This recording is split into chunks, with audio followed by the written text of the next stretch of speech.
Hello అండి. దోసపిండి, ఇడ్లీ పిండి మన ఇంట్లో లేనప్పుడు ఉదయాన్నే లేవంగానే ఏం టిఫిన్ చేయాలని ఆలోచిస్తూ ఉంటాం కదా!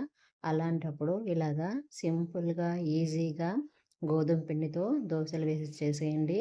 చాలా ఇష్టంగా తింటారు అండ్ హెల్తీ కూడా. ఈరోజైతే 2 రకాల దోసలనైతే వేస్తున్నాను.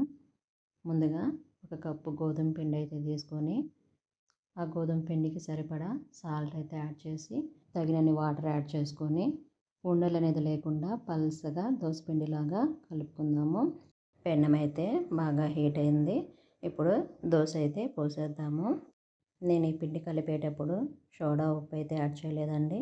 మీకు కావాలంటే యాడ్ చేసుకోండి. సోడా ఉప్పు ఆరోగ్యానికి మంచిది కాదు. కంపల్సరిగా వీటికి సోడా ఉప్పు వేస్తేనే బాగుంటాయన్న వాటికి మాత్రమే యాడ్ చేస్తాను నేనైతే. ఒక స్పూన్ ఆయిల్ని దోస పైన వేసేసుకొని ఒక సైడు కాలిన తర్వాత రెండో సైడ్కి అయితే తిప్పుకుందాము. దోశ అయితే మనకు తీసేటప్పుడు కూడా ఈజీగా వచ్చేస్తుంది.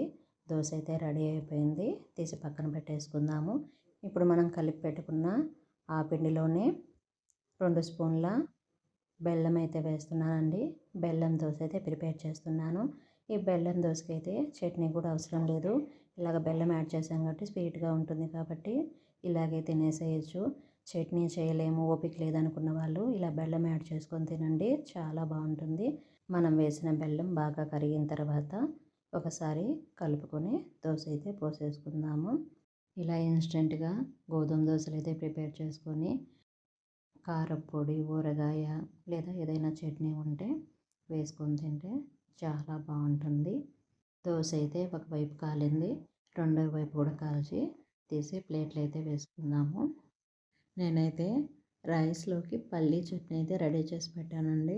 ఆ చట్నీ అయితే వేసుకొని తింటున్నాను. దోశలు అయితే సాఫ్ట్గా చాలా బాగున్నాయి. టేస్ట్ అయితే చూద్దాం ఎలా ఉందో. ఫస్ట్ నార్మల్ దోశ అయితే తిందాము చట్నీతో. సాఫ్ట్గా చాలా బాగుంది దోశ అయితే. మనం బియ్యం పిండితో చేసే దోశ కూడా ఇంత సాఫ్ట్గా ఉండదు, అంత బాగుంది. నో వర్డ్స్ అండి, అంత టేస్టీగా ఉంది. సూపర్. ఇప్పుడు బెల్లం దోశ కూడా తిని చూద్దాము ఎలా ఉందో. దోశలు అయితే అసలు ఎంత సాఫ్ట్గా ఉన్నాయంటే దూదిలాగా ఉన్నాయి. చాలా చాలా బాగున్నాయి.